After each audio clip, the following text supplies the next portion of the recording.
క్రీస్తునందు ప్రియమైన వారులారా, మర్నాత మన వరుడై ఉన్న యేసుక్రీస్తు ప్రభువారి నామం పేరిట మీకందరికీ శుభములు కలుగునుగాక. ఆమేన్. పరిశుద్ధులు ఎం దేవదాసయ్య గారిచే రచింపబడిన పరమగీతార్థము అనే పుస్తకం యొక్క ఆడియో కంటిన్యూషన్.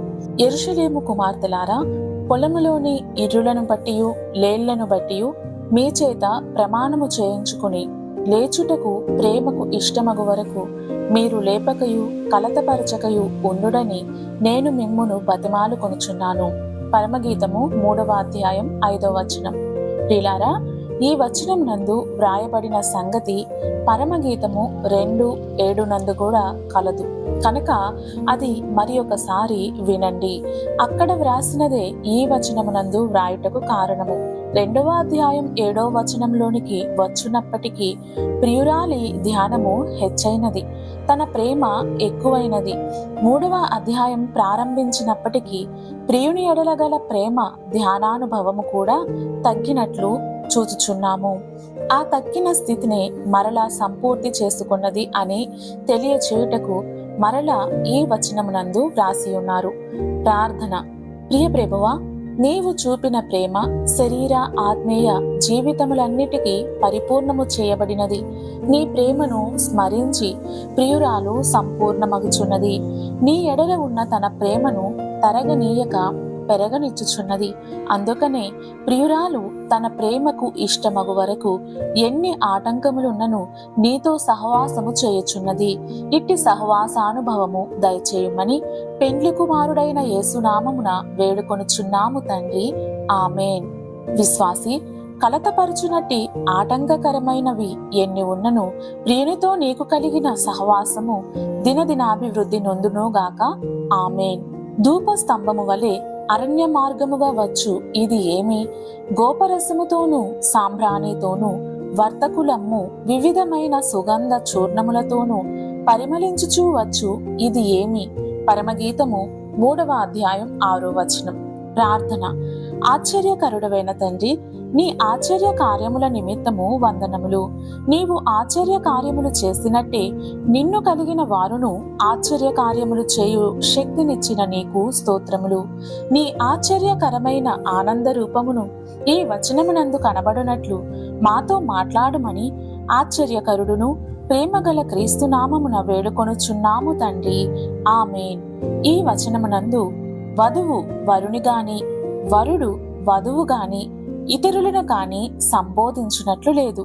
కాని ఐగుప్తు దేశము నుండి సర్వలోక రక్షకుడైన క్రీస్తు ప్రభువు జన్మించిన వాగ్దాన దేశమైన పాలస్తీనా దేశమునకు దేవుని జనమైన ఇశ్రాయేలీయులు వెళ్ళుచున్న సమయమందు వారిని చూచిన అనేకులు ఆశ్చర్యపడిన సంగతి ఇందు తెలియచున్నది. క్రీస్తు ప్రభుని 2వ రాకడ కొరకు సిద్ధపడి పరలోకపు నూతన యెరూషలేము వెళ్ళనయ్యున్న వధువు సంఘమును చూచి ఆశ్చర్యపడుచున్న సంగతి కూడా ఇందు చూడగలము. ప్రభువుకు 2 సంఘములు కలవు. ప్రభుని మొదటి రాకకు సిద్ధపడిన పాత నిబంధన సంఘము, ప్రభువు 2వ రాకకు సిద్ధపడిన వధువు సంఘము. ఈ 2 సంఘములలోనూ దేవుని ఆశ్చర్యకరమైన సంగతులు కలవు. కనుకనే వాటిని చూచువారే ఇదేమి ఇదేమి అని ఆశ్చర్యార్థకమైన పలుకులు పలుకుచున్నట్లుగా ఈ వచనమునందు చూడగలము. పరమగీతము ప్రవచన రూపము గల పాత నిబంధన గ్రంథములలో నున్నను నెరవేర్పు గల క్రొత్త నిబంధన గ్రంథమందున్న వధువు సంఘము యొక్క సంగతిని తెలుపుచున్నది. వధువు సంఘ నివాసపురమైన నూతన యెరూషలేము పాత నిబంధన సంఘ గోత్రకర్తల ద్వార బంధముల మీదను క్రొత్త నిబంధనలోని అపోస్తుల పేర్లు పునాదుల మీదను కనబరుచుచున్నది. పాత నిబంధన క్రొత్త నిబంధనల యొక్క పూర్ణ నెరవేర్పు ప్రకటన గ్రంథము తెలుపుచున్నది. వధువు తయారగుటకు పరమగీత గ్రంథమును తయారై వెళ్ళిన వధువు పరమందు అనుభవించు మహిమను ప్రకటన గ్రంథమందును చూడగలము.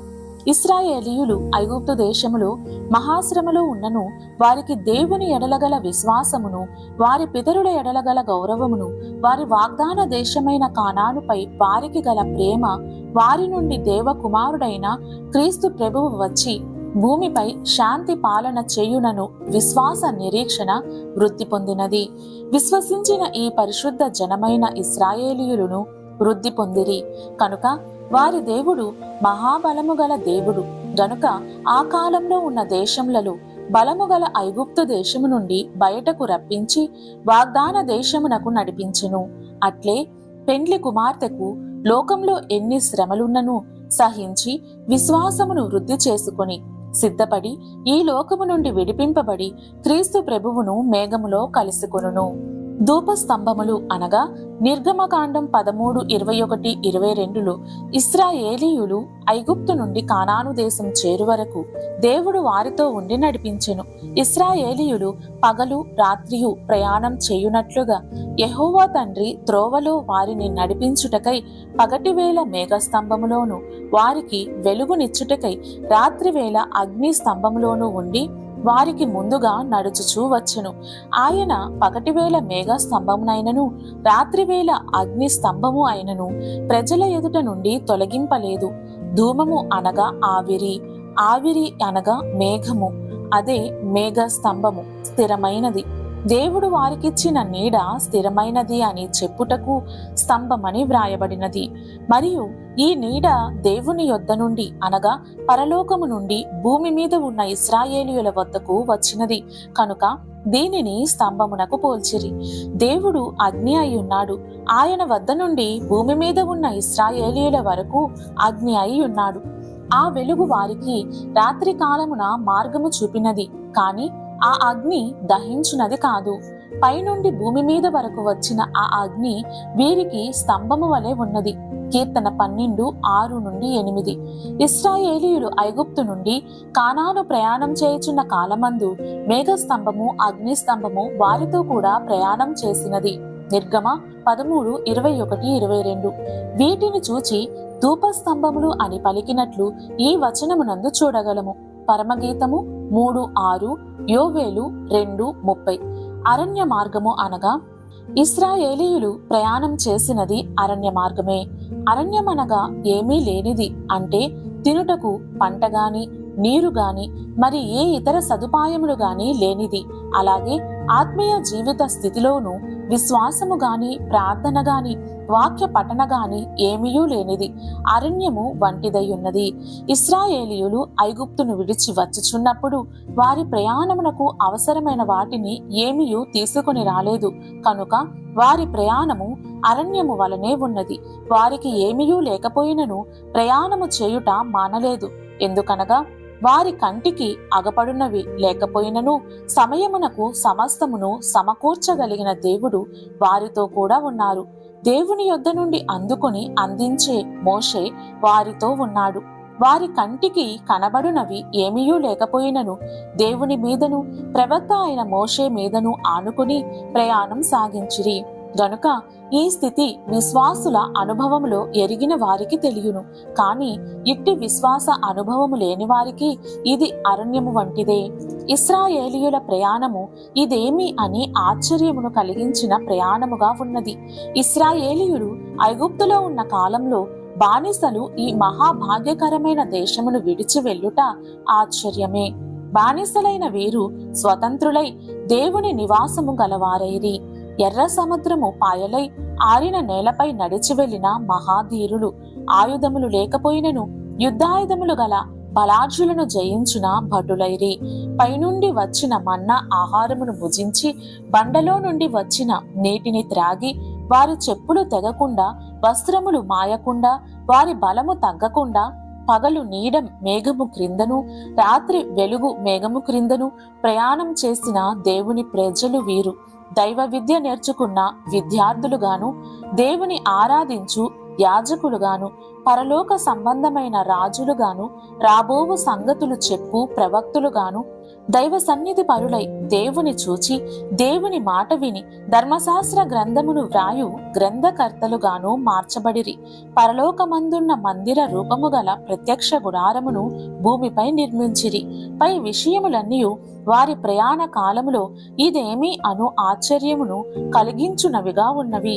ఐగుప్తులో వారు పడిన శ్రమకు తగిన ఫలితము ఐగుప్తీయులు ఇయ్యలేదు. కాని దేవుడు వారి కొరకు దాచి ఉంచి ఐగుప్తు నుండి బయలుదేరినప్పుడు వారికి ఇప్పించెను. వాటితోనే అరణ్యములో దేవునికి ఒక మందిరమును నిర్మించిరి. ఇశ్రాయేలీయులు అరణ్యంలో ప్రయాణం చేయుచు పరలోక ప్రభావ రూపమును చూపు ప్రతిబింబముగా ఉండిరి. ప్రియ విశ్వాసి, నీకు కలిగిన శ్రమల వల్ల కలిగిన ఫలము దేవుడు నీకు దాచి ఉంచి తగిన సమయమునందు దయచేయును. గోపరసము అనగా ఇది పరిశుద్ధ తైలమునందు వేసిన దినుసులలో ఒకటి. నిర్గమ 30:23. గోపరసము అనగా బోలము. కీర్తన 45:8. సామెతలు 7:17. గోపరసము అనగా జటా మాంసి అత్తరు. యోహాను 12:3-5.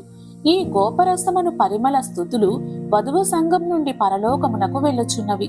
గోపరసము అనగా స్తుతి.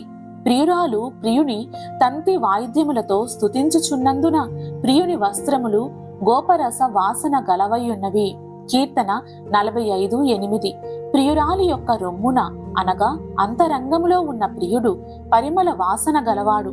పరమగీతము 1:13. నోవాహు తనకు కలిగిన ఆపద నుండి తప్పించిన దేవునికి తన కృతజ్ఞతను తెలుపుట కొరకై బలివేసెను. అప్పుడు యెహోవా తండ్రి ఇంపైన సువాసన నాఘ్రానించును. ఆదికాండము 8:21. తనలో నుండి వచ్చిన కృతజ్ఞతా స్తుతియే పరిమళ వాసనగా తెలియచున్నది. వధువు సంఘం యొక్క స్తుతియే వధువు సంఘ స్థితికి తెచ్చున్నది. ఆ స్థితియే పరలోకపు గతిని తెచ్చును గనుక స్తుతియే స్థితిని గతిని తెచ్చునది. సాతాను పిశాచములు కీడేదియో చేయకుండుటకు స్తుతియే బలమైన దుర్గము వంటిది.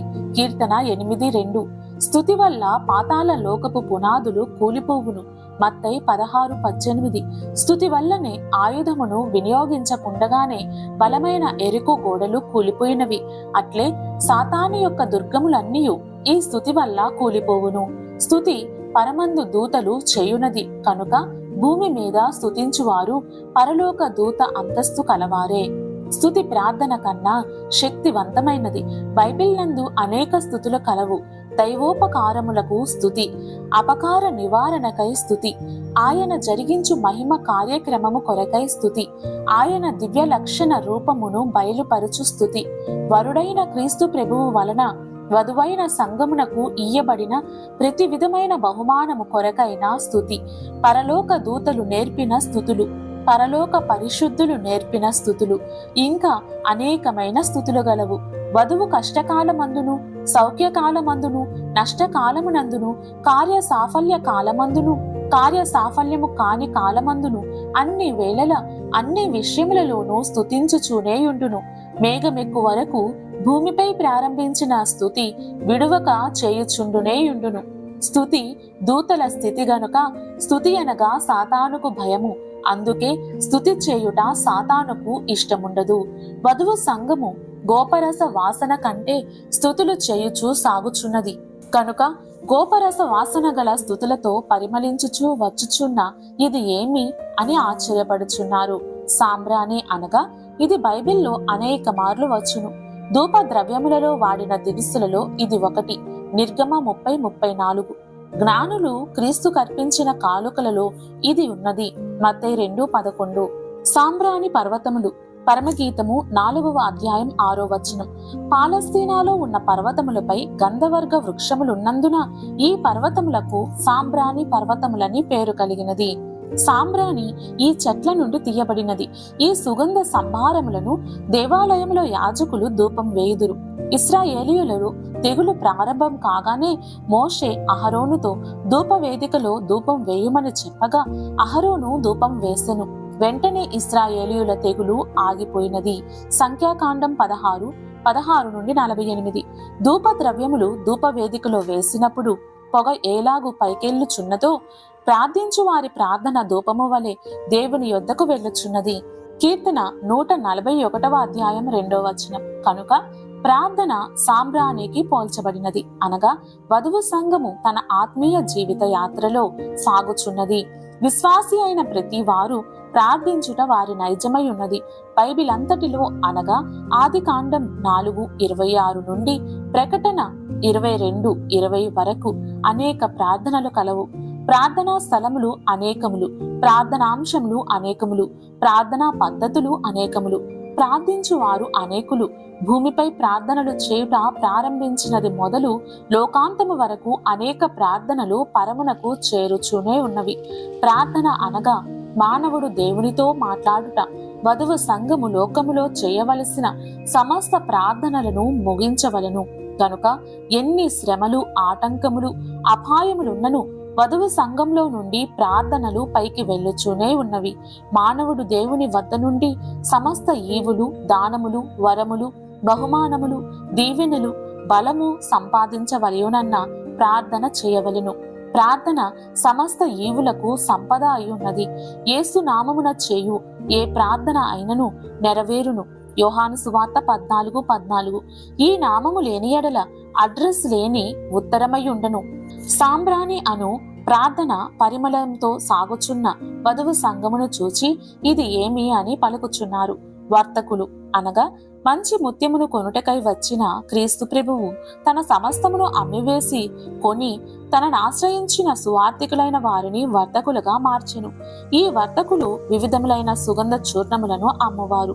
అనగా వారికియబడిన బైబిల్ గ్రంథంలోని వాగ్దానములు అను గ్రంథ వర్గములను చూర్ణము చేసి అమ్ముచూ వెలుచున్నారు. దేవుని నోట నుండి వచ్చిన మాట వలన సమస్త సృష్టి కలిగినది. అందు మనకు అవసరమైన సమస్తమును కలవు, మనకు తెలియనివి ఎన్నో కలవు. ఈ వాక్యమును సృష్టిలో ఉన్న దేనికి పోల్చినను సరిపోవును.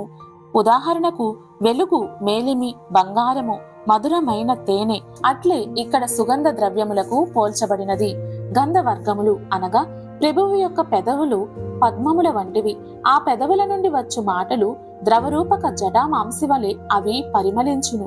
అనగా ఆయన నోట నుండి వచ్చు ప్రతి మాట జటామాంసి వలె పరిమళించును. 5వ అధ్యాయం 13వ వచనం. దీనిని బట్టి చూడగా దైవ వాగ్దాన గ్రంథమైన బైబిల్ గ్రంథంలోని మాటలన్నీ పరిమళము గలవై ఉన్నవి. ఈ పరిమళము గల మాటలు తీసుకుని దైవ సాన్నిధ్యంలో వాటిని ధ్యానించి అందున్న మర్మమైన మహిమగల భావములు అను పరిమళమును బయటికి తెచ్చిరి. ఈ రీతిని బైబిల్ గ్రంథంలో ఉన్న వాక్య భాగములు అను పరిమళములను సమకూర్చుచున్నారు. వివిధములైన అనగా బైబిల్ గ్రంథంలోని వాక్యములే రకరకములై ఉన్నవి. వానిలో ఉన్న భావములు వివిధములైనవి.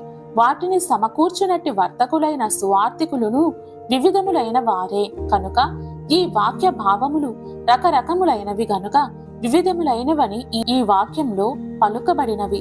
అమ్మువారు అనగా ఈ విధములైన పరిమళ వర్తమానములను ప్రజలకు అందించి అట్టి వారిని మోక్షరాజ్య హక్కుదారులుగా చేయుటయే అనగా వర్తమానములను ప్రజలకు అందించుటయే అమ్ముట అయ్యున్నది. ప్రభువు చెప్పిన ఉపమానములో దాసులకు ఒకరికి 10, రాజకుమారుడు తన దాసులను 10 మందిని పిలిచి వారికి 10 మీనాలనిచ్చి నేను వచ్చు వరకు వీనితో వ్యాపారం చేయుడని వారితో చెప్పెను.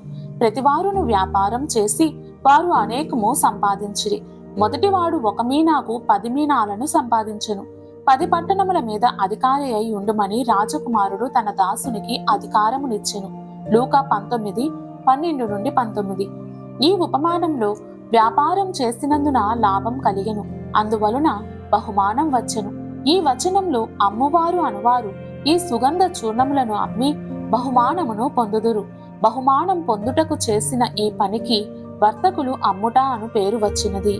ప్రియ విశ్వాసి, ప్రభువును మేఘంలో కలిసికొనుటకు తయారై సాగుచున్న వధువు గుంపులో నీవు చేరుదువుగాక. ఆమేన్. ప్రార్థన.